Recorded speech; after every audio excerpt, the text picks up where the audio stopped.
কংগ্রেস সুদীপ্ত সরকার আপনার এলাকা পরিক্রমা করছে। এই কংগ্রেস সুদীপ্ত সরকারের সঙ্গে পরিচিত হন এবং তাকে দুহাত ভরে আশীর্বাদ করুন। এই সুদীপ্ত সরকারের সঙ্গে ট্যাবলোতে আছে আপনার আমার চির পরিচিত অভিনেতা বাদশা মৈত্র।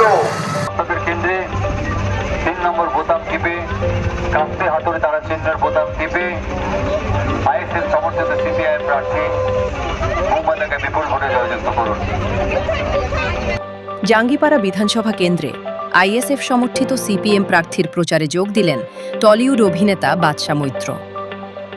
ফুরফুরার উজল পুকুর থেকে প্রার্থীকে সঙ্গে নিয়ে প্রচার কর্মসূচির সূচনা করেন তিনি। জীবন জীবিকা থেকে শুরু করে কর্মসংস্থান, বিধানসভা এলাকায় সার্বিক উন্নয়নের লক্ষ্যে বাম প্রার্থীকে ভোট দেওয়ার আহ্বান জানান অভিনেতা। সিপিএম প্রার্থীর সমর্থনে মিছিলে জনসমাগম ছিল চোখে পড়ার মতো। প্রার্থী সুদীপ্ত সরকারও জয়ের ব্যাপারে আশাবাদী। এখন আমরা সরাসরি কথা বলে নেব অভিনেতা ও বামপন্থী সমর্থক বাদশা মৈত্র এবং প্রার্থী সুদীপ্ত সরকারের সঙ্গে।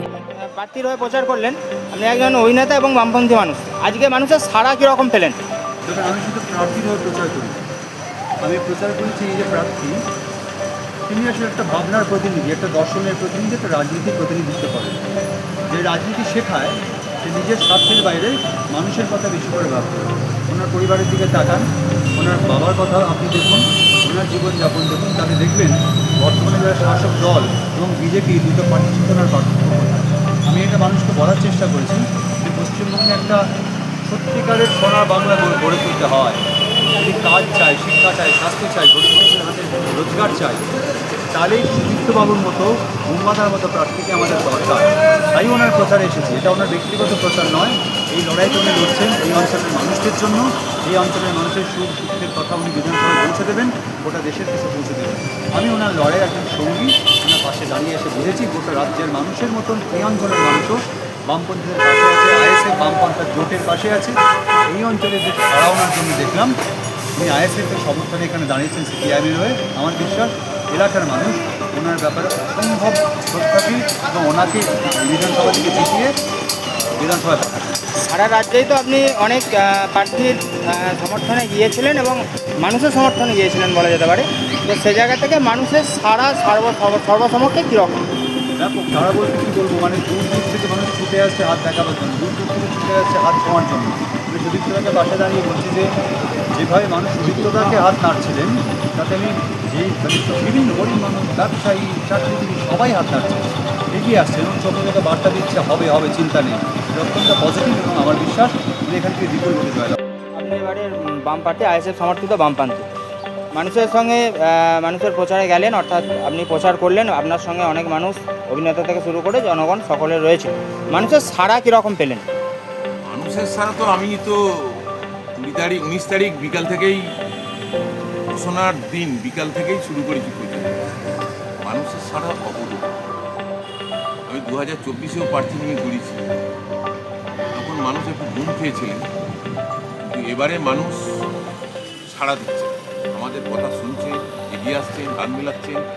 বিশেষ করে মধ্যবিত্ত মানুষজন, সংখ্যালঘু মানুষজন এবং খেটে খাওয়া পাওয়া যারা গত খাটিয়ে খায়, এই অংশের মানুষ ভীষণভাবে সাড়া দিচ্ছেন। আমি আপনারা যখন নমিনেশন ফাইল করলেন তখনও দেখা গেলো মানুষের ঢল নেমেছিল, তো আপনি যখন প্রচার করছেন তখনও মানুষের ঢল। তো সেক্ষেত্রে জাঙ্গিপাড়ার 15 বছরের যে বিধায়ক, আপনি কি মনে করেন বিধায়ক কি কোনো কাজই করেনি? মানুষ কি সেই জন্য মুখ ফিরিয়ে অন্যদিকে যেতে চাইছে? বিধায়ক কাজ করেননি আমি একথা বলবো না, টুকটাক তো কাজ হয়েইছে।